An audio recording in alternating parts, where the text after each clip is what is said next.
Vivemos em um ritmo tão acelerado que, muitas vezes, nem percebemos que estamos à beira de um colapso emocional. Acordar atrasado, escovar os dentes respondendo mensagens, perder o ônibus, levar bronca no trabalho e voltar para casa se sentindo exausta, impaciente, sobrecarregada. Esse ciclo vai se repetindo, dia após dia, como se fosse um modo automático de viver. Mas o que poucos percebem é que essa rotina aparentemente comum esconde um desgaste profundo, silencioso. Aos poucos, as frustrações se acumulam e qualquer pequeno imprevisto se transforma em um gatilho para crises internas. Parece que não temos mais espaço emocional para lidar com o inesperado, e o emocional vai ficando cada vez mais reativo, mais frágil. Esse colapso emocional silencioso não acontece de repente.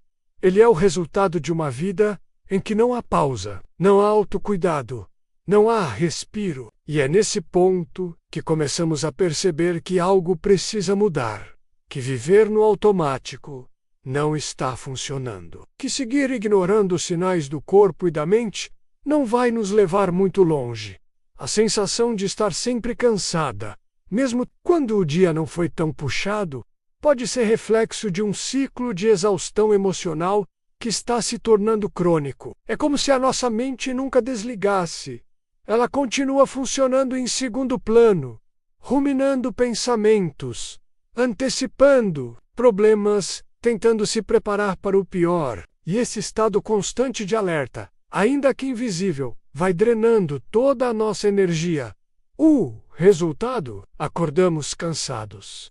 Passamos o dia irritados e vamos dormir com a cabeça girando. É um desgaste silencioso, mas que cobra um preço alto. Nos desconecta de nós mesmos, afeta nossa paciência com os outros e fragiliza até o nosso corpo físico. A exaustão emocional não é frescura, não é drama, e muito menos algo que vai passar com um fim de semana de descanso. Ela precisa ser olhada com seriedade, porque quando ignorada, pode se transformar em ansiedade, depressão ou UM, um sentimento constante de insuficiência. Entender esse ciclo é o primeiro passo para quebrá-lo. Porque enquanto não reconhecemos que estamos exaustos, continuamos tentando dar conta de tudo, fingindo que está tudo bem, quando por dentro estamos implodindo. Ao longo dos dias, vamos percebendo que pequenas coisas nos abalam de forma desproporcional. Uma mensagem ignorada, uma crítica no trabalho, um plano que não saiu como o esperado. Tudo isso, que antes poderia ser só um incômodo, agora parece o suficiente para nos desestabilizar por completo. É como se estivéssemos emocionalmente mais frágeis, reagindo de maneira intensa a situações cotidianas. Essa sensibilidade exacerbada é reflexo de um sistema emocional que está esgotado, sem recursos internos para lidar com a frustração. E o pior é que, muitas vezes, sentimos vergonha disso. Fingimos força, enquanto internamente estamos no limite. Mas reconhecer essa fragilidade não é sinal de fraqueza a menos. É um alerta. É o corpo e a mente dizendo que algo precisa mudar, que não dá mais para continuar ignorando o que sentimos. Porque, cada vez que empurramos o incômodo para debaixo do tapete, ele cresce, até virar um peso insuportável. E é nesse ponto que entra um conceito essencial: o sistema imunológico psicológico. Assim como o corpo precisa se defender de vírus e bactérias, a mente também precisa de um mecanismo de proteção contra as adversidades emocionais da vida. Esse sistema existe, ele é ativado toda vez que enfrentamos frustrações e, ao invés de nos quebrarmos, conseguimos nos adaptar, aprender, crescer. Mas esse sistema não nasce pronto. Ele se desenvolve com o tempo, com as experiências, com o enfrentamento saudável de desafios. O problema é que muitas vezes somos ensinados a evitar o desconforto a qualquer custo. Evitamos conversas difíceis, fugimos de situações que nos tiram do controle. suprimimos sentimentos negativos. E essa proteção acaba nos tornando mais frágeis, não mais fortes, porque aquilo que não é enfrentado não é processado, e o que não é processado se transforma em dor acumulada. Proteger-se emocionalmente de tudo, o tempo inteiro, pode parecer uma boa estratégia, mas na prática é o que mais nos adoece. Uma mente que não é exposta ao desconforto não aprende a se reorganizar. É como uma criança criada em um ambiente 100% esterilizado. Qualquer contato com o mundo real a deixará doente. Tal forma, uma pessoa que nunca enfrenta frustração, nunca desenvolve maturidade emocional. E não estamos falando de se jogar em situações destrutivas ou traumáticas. Estamos falando de permitir-se e viver desconfortos naturais da vida.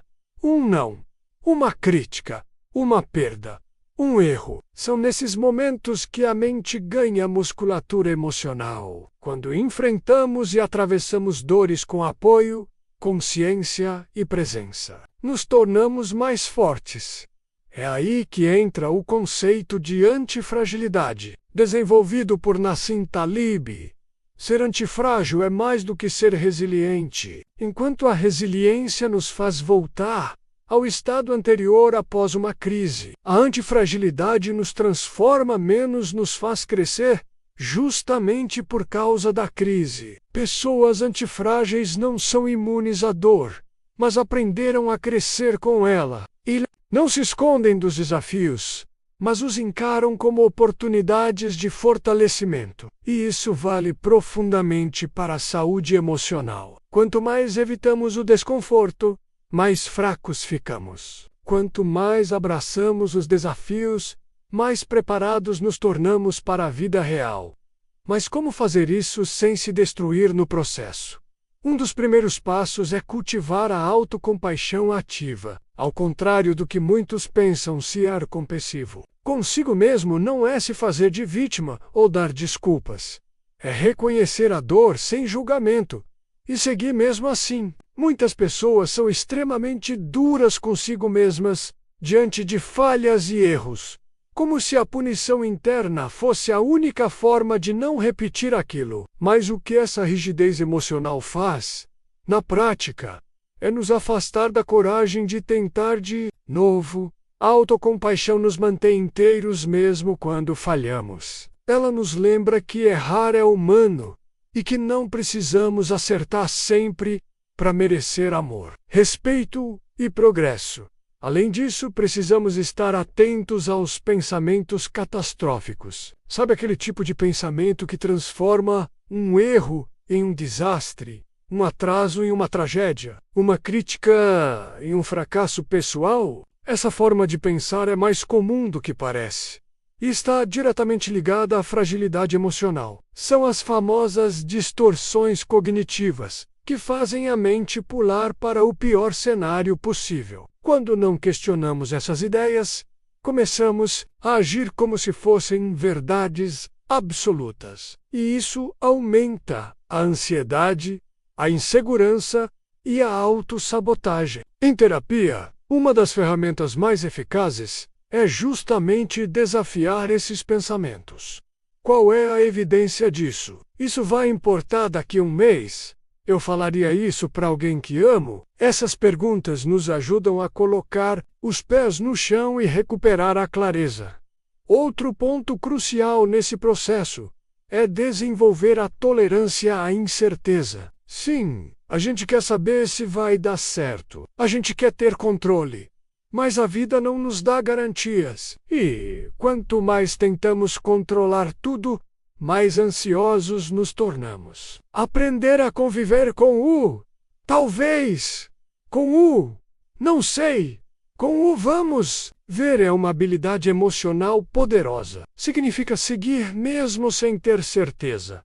Fazer mesmo com medo. Confiar no processo e em si mesmo, mesmo sem promessas de sucesso imediato. A antifragilidade nasce quando aceitamos o caos como parte do caminho. Não é se resignar, é agir apesar da dúvida. E para tudo isso se tornar possível, precisamos fortalecer algo fundamental: a rede de apoio emocional. Nenhum sistema se sustenta sozinho, menos nem o imunológico, nem o psicológico. Ao nosso lado, que nos escutam, nos acolhem, mas também nos desafiam a crescer. É essencial. Uma rede de apoio saudável não é feita só de pessoas que nos dizem coitadinha ou que passam a mão na nossa cabeça. Ela é feita de gente que te entende, mas que também te lembra da tua força, que te conforta, mas que também te confronta com amor. E é importante filtrar. Tem pessoas na sua vida que funcionam como vírus emocionais, que te adoecem, te puxam para baixo, te fragilizam. Às vezes, fortalecer o sistema imunológico, psicológico, passa também por se afastar de quem só enfraquece. No fim das contas, a verdadeira força não está em evitar sofrimento, mas em atravessá-lo com consciência. Não se trata de se blindar contra o mundo, mas de fortalecer o que existe dentro de você. Estar presente, sentir, refletir, aprender, reorganizar-se. Esse é o caminho de quem não quer apenas sobreviver, mas viver de forma íntegra e saudável. Afinal, uma mente fortalecida não é aquela que não sente dor, é aquela que não se rompe quando a dor aparece.